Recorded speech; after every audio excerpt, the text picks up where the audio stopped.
get on a train, I see them rolling again. When I get on the train, I see them...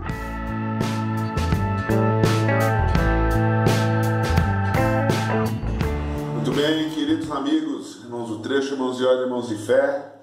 Hoje vamos para um vídeo que faz tempo que eu não faço, que são os vídeos assim explicativos, elucidativos. Eu fiz há pouco tempo atrás, mas com um áudio em off, né? Falando sobre as diferenças dos ônibus flecha azul. E hoje vou passar para vocês aqui uma outra questão. Alguns vídeos, eles são frutos das dúvidas, daqueles comentários que vocês fazem, comentários riquíssimos. Eu procuro ler todos, aqueles que eu não leio eu sou informado, porque a nossa equipe é grande, né, cuidando dos vídeos. Então, várias pessoas ficam atentas ao que está sendo falado, e aí eu tenho a possibilidade de responder algumas coisas, e outras coisas eu não respondo, até porque eu já sei que eu vou fazer um vídeo a respeito, né? Os carros estão todos bem, vocês vêm acompanhando aí. Eu estou num momento muito atribulado, vamos chamar assim, porque eu estou ao mesmo tempo restaurando dois carros, o caminhão e o 6371, né? O Fenemê e o 6371. Então, dá um pouquinho de trabalho, né? Claro que o 6371 tem muito mais serviço a ser feito do que o Fenemê. O Fenemê já está filé, é detalhezinho só para fazer nele, para deixar realmente zero. E eu escolhi hoje falar com vocês, dar uma explicação. Vou colocar algumas imagens agora, conforme a gente vai conversando, dar uma explicação para vocês a respeito da trajetória dos ônibus. Isso daí é fruto de algumas dúvidas que surgem, né? Como trajetória, o que eu quero dizer com isso? Às vezes as pessoas se surpreendem, especialmente com o vídeo que eu coloquei lá, descrevendo para vocês como foi o processo até chegar no 6371, até comprar o 6371. Uma das coisas que me pediram, inclusive, é um vídeo falando sobre dicas de como comprar um ônibus. É difícil fazer um vídeo exatamente dessa maneira, porque, em primeiro lugar, com certeza eu tenho aí pessoas que assistem os meus vídeos e que sabem muito mais desse mundo de comprar carro, ônibus e caminhão do que eu. Eu creio que, na verdade, eu só posso agradecer a Deus. Eu sou abençoado por conseguir fazer bons negócios e terminar conseguindo comprar bem um carro, etc. Um pouco de experiência, lógico que a gente tem, né? Desde criança eu acompanho esse processo de compra e venda de automóveis e utilitários, né? A minha vida é mais em cima de utilitário, né? Eu costumo falar assim, eu gosto de carro que tem chassi embaixo, já começa por aí, né? Aí fica claro do que eu estou falando. Monobloco não é muito minha praia, falando aí sobre carros pequenos, né? Nada contra os Mercedes monobloco, eu sou fã. Se a condição permitisse, com certeza já teríamos na nossa garagem aí um 364 urbano, que é da minha infância, 364 urbano da Gato Preto, em São Paulo. Alguns de vocês devem lembrar, vou colocar uma imagem para vocês. Gato Preto, carro verde e bege, linha 7272, Vila Pompeia, Praça do Patriarcas. E aí era, se um dia ainda der certo, vamos chegar nele. E o 362 rodoviário, e quando eu vim morar aqui em São Roque, tinha uma empresa de ônibus aqui chamada Nossa Senhora da Ponte, que tinha os 362 rodoviários, bege e vermelho, e o de Sorocaba, tinha uma linha aqui, uma concessão deles, que era Sorocaba-Osasco, passava por Itapevi, etc., uma linha interessante. Mas vamos manter o foco aí do nosso bate-papo. Como que o ônibus, vamos tentar dar alguma dica também desse negócio da compra do carro, mas como que o ônibus vai de zero até chegar num desmanche? Por que isso acontece? Nós estamos falando de um veículo utilitário, um veículo usado para trabalhar, um veículo usado para ganhar dinheiro, primordialmente. É uma minoria quem compra um ônibus ou um caminhão por amor, por gosto, para ter o veículo e para passear com esse veículo. É a minoria, né? 100 carros deve ter um que está nessa situação. A cada 100 carros você vai encontrar um. Então o que acontece normalmente é o seguinte, os ônibus 0 km, eles são adquiridos por grandes empresas, grandes frotistas, porque o veículo é muito caro. Só vocês entrarem aí, vocês veem veículos de 400 mil reais, 600 mil reais, esses veículos lindos, 0 km, na Fenatran da vida aí, os veículos, o pessoal fala em valores assim, né? Fala naturalmente. Então por isso que mesmo uma empresa enorme, às vezes compra só 4, 5 carros. Carros às vezes mais simples, de valor que dê para eles trabalharem. Vamos dizer, um ônibus, vamos chutar assim um número aqui, um ônibus de 250 mil reais, vai? 10 ônibus desses numa frota são 2 milhões e meio. Então, tem que ter condição, né? Tem que ter condição. Então, normalmente, são as grandes empresas que começam com o carro zero, né? As grandes empresas. Ainda assim, eu ouvi dizer, fiquem à vontade para comentar aí embaixo se alguém souber que isso aí é balela, porque eu ouvi falar, eu não vi acontecer, então não posso garantir. Eu ouvi falar que agora, há pouco tempo atrás, a Aviação Cometa tinha comprado ônibus usados de outra empresa. Sendo que na época de ouro, a época que a gente é fã da Aviação Cometa, que não é a Aviação Cometa de hoje em dia, era o contrário, né? Os ônibus eram fabricados exclusivamente para a Aviação Cometa, e depois outras empresas grandes é que compravam da Cometa, né? Como a gente sabe que a Contijo tem em seu acervo um flecha azul, que obviamente era antigamente da Cometa e depois passou a ser da Contijo. E aí, hoje em dia já está existindo isso. Mas normalmente a empresa grande compra o carro. Pode existir alguma negociação entre uma empresa e outra, às vezes de acordo aí com questão de ano. O frotista ele vai ter uma regra, né? Então ele compra o ônibus e aí ele fala, bom, por 4 anos esse ônibus vai trabalhar em determinada linha. Depois disso ele muda de linha. A Cometa fazia isso. Então um carro que começava fazendo São Paulo, Curitiba, começava fazendo São Paulo, Rio, começava fazendo São Paulo, BH, Curitiba, BH. Com o tempo chegavam carros mais novos e esses daí iam fazendo linhas cada vez mais curtas. Por isso que nós aqui, que estávamos, quem está em São Roque está inserido no setor Sorocaba, aqui eram sempre carros mais antigos. Depois que ele sai do frotista, ele vai normalmente para uma empresa de turismo grande. Normalmente, estou contando assim uma história, o normal, né? Variedades da história podem existir, claro. Variações aí, né? Então ele sai de uma empresa grande, uma empresa que faz linha, e vai normalmente para uma empresa de turismo grande. O carro ainda tem valor agregado, né? Então ele ainda consegue, eu não sou especialista, mas o negócio da ANTT, Artesp, tem as questões regulatórias para a idade do carro, né? Aí o carro começa a fazer turismo, começa a trabalhar em turismo. Aí ainda faz uma pintura bonita, o carro está bem novo, etc. Desse nível de turismo, normalmente eles usam daí já até o extremo, até o carro dar ano. Agora, a partir desse ano, o carro já não pode mais trabalhar no turismo. Aí o que eles fazem? Vendem ou para uma empresa de turismo que já trabalha com alguns veículos fora da regularidade, ou vendem para alguma empresa grande que usa o veículo para transporte próprio, transporte de funcionários, por exemplo, uma construtora, alguma coisa desse tipo.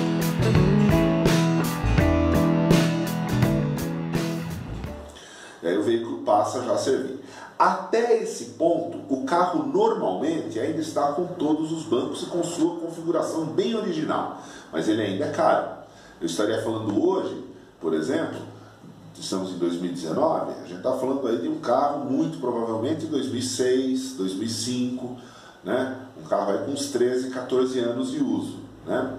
E aí nesse momento o carro ainda está bem original. A partir desse ponto, o carro normalmente é vendido para alguém autônomo, né? Que vai realmente fazer corridas clandestinas, né? Vai fazer essas viagens clandestinas, vai fazer Nordeste, etc.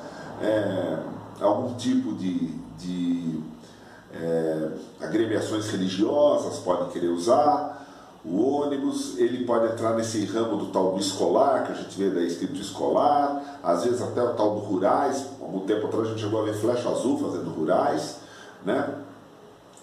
E nesse âmbito que ele está, normalmente, como quem dirige é o próprio dono, aí é que começa o tal de as modificações. Porque até então ele estava na mão de funcionário, né? Ou seja, a pessoa não vai colocar acessórios no carro porque ele não sabe se amanhã ele está na empresa, ou não sabe se amanhã ele vai estar dirigindo o mesmo carro. Eu sou o dono da empresa, hoje você está com esse carro, amanhã você pode ir para o outro. Daí, mas eu coloquei som no carro. É problema seu, ficou sem o som. Não pode fazer nada. Quando o carro é da pessoa, aí começa. Caixa de som, não sei o quê, né? Entendeu? Cabinar, as invenções aí que as pessoas vão fazendo no carro. Na cabeça do ser, ele acha que está melhorando o carro. Para alguém como eu e alguns outros, que são os que querem resgatar a história, tudo isso que o cara coloca é uma dor de cabeça. Tira tudo isso, pelo amor de Deus, do carro, você vai atrapalhar. A gente não quer. Então, é desse jeito que o negócio começa a acontecer.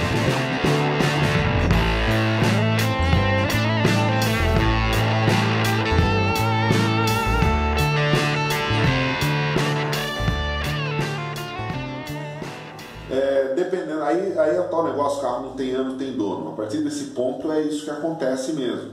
Porque aí o cara que é cuidadoso, tem amor pelo zelo, pelo carro, aí ele vai manter pneu bom, vai manter revisões, tudo mais. Quem já não tem, aí você já começa a... Aí entra o momento que talvez você vá comprar um ônibus, né?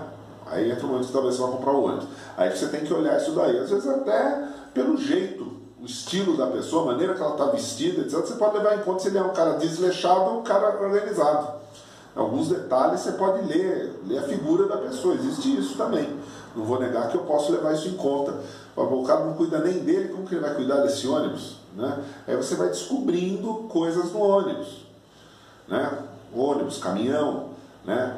Pneu, por exemplo. Né?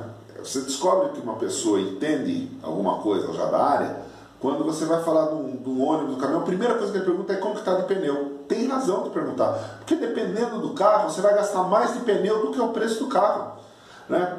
Assim, coisa básica. Você vai pegar um ônibus aí, Scania, roda raiada, por exemplo. Né? Dependendo da carroceria que ele for, talvez você consiga pegar esse carro por, sei lá, 25 mil reais. Um carro mais antiguinho aí, um carro 90 e pouco. Só de pneu, né? Pneu 1.100 por 22, né? A 1.800 reais cada um, né? Só de pneu vai dar quase 12 mil reais, entendeu? Quase metade do valor do ônibus só de pneu, se você precisar colocar os 6 pneus novos. Então é uma coisa que você tem que levar em conta. Pneu não é brincadeira, né? É uma coisa que você vai levar em conta. Né? Elétrica do ônibus é uma coisa que você tem que levar em conta. Elétrica de ônibus fica caro. Né? Alternador, então, nem se fala. Então tem que tomar cuidado. Tanto caminhão quanto ônibus, motor de arranque é uma coisa séria. Também fica caro. Então tem que cuidar disso daí, tem que ver como que está. Se pegar um ônibus, subir no ônibus, vai bater as luzes internas, já não acende nada, está tudo complicado, você já sabe o que vai tomar. Agora, tudo é questão de consciência. Às vezes você compra o carro nesse estado porque você está pegando ele barato e você vai gastar nisso. Então você sabe que vai ser desse jeito. É uma escolha sua. O carro, a partir desse ponto, normalmente depois disso ele passa a ser um carro de particular. Tá? Depois desse último turismo, esse último uso que teve, ele vai passar a ser de algum particular. O particular, normalmente são 3 finalidades, normalmente. Tá? Ou ele vira motorhome, ou ele é usado para pescaria, coisa desse tipo, ou ele é carro de banda que vai usar. Não sei dizer para vocês o que é melhor e o que é pior. Motorhome deixar de ser motorhome é difícil. Né? Porque normalmente quando o cara faz um motorhome bem feito, teve que mudar muita coisa já no ônibus. Então motorhome é melhor então continuar motorhome. Né? Motorcasa, como alguns falam. Se ele for ônibus de pescaria, normalmente o que acontece é assim, os caras mantêm mais ou menos metade da bancada, a outra metade tiram. Se você der sorte de achar um carro que a metade de bancada que tirou a pessoa ainda tem em casa, ótimo. Se não conseguiu, você vai ter que se virar, entendeu? Porque bancada de ônibus é como várias outras coisas. A hora que você tem uma bancada desmontada na sua casa e quer vender, não vale nada. A hora que você vai atrás para comprar, é um absurdo de caro. Os caras querem que você entregue tudo que você tem para poder pegar essa bancada. Tá entendendo? E a metade, a outra metade do ano, normalmente eles costumam fazer algum tipo de sala, colocar uma geladeira, um negócio, porque os caras gostam de ir lá para Mato Grosso, fazer pescaria, vão longe com o carro. Então, é isso daí. É um carro que, para voltar para o original, né? Se estou falando. E a outra possibilidade seria vocês encontrarem um ônibus que foi de banda. O ônibus de banda, ele normalmente abrem a lateral do carro, metade do carro também ou mais eles tiram os bancos e abrem a lateral para poder colocar instrumento dentro. Então é uma questão de você ver como está a condição do carro para a partir daí conseguir colocar isso em prática, tá? Dessa maneira. Lógico, questões básicas, documentação do carro, número de chassi, motor cadastrado, etc. É a base do negócio, né? Questão mecânica, só vou deixar aqui uma dica, dificilmente o mecânico vai com você e vai falar que o carro está bom. O mecânico sempre fala que o carro não está bom. Ah, não sei, está mais ou menos. Porque você pega o carro, dá um azar, acontece uma coisa, você vai falar que o mecânico é que é ruim. Então ele não é tonto de se comprometer. Entendeu? Você pode até levar alguém, mas o negócio é você, com o tempo, desenvolver um conhecimento, uma condição, para com essa condição você ter a chance de saber se presta ou se não presta. Tá bom, gente? Eu acho que é realmente isso que eu tenho por enquanto para falar com vocês. Normalmente depois desse estágio, ou o carro ele é vendido baratinho, por um preço bom, ou o carro vai para desmanche, né? E só fecho aqui o vídeo dizendo para vocês, eu não vejo o desmanche como um sacrilégio, uma coisa horrível, tá? O desmanche é necessário, nós precisamos de alguns carros sendo desmanchados para que essas peças voltem justamente para os carros que estão sendo preservados. Não vamos ter sonho aqui, jogar um número bobo aqui. Digamos que tenha sido produzido 10 mil flecha azul, CMA flecha azul. Vocês acham que eu vou conseguir manter 10 mil CMA flecha azul rodando? Não vai existir. Vai ficar na mão aí de, sei lá, se a gente conseguir manter com o passar dos anos 100 carros na mão de colecionadores, já é uma vitória. E os outros têm que doar peça para a gente poder manter esses carros rodando, né? Sempre dessa maneira. Você dá uma encostadinha, não sei o que, você precisa de alguma parte que vai precisar. Tá bom, gente? É isso aí. Espero que tenha sido útil e a gente se encontra na próxima. Muito obrigado.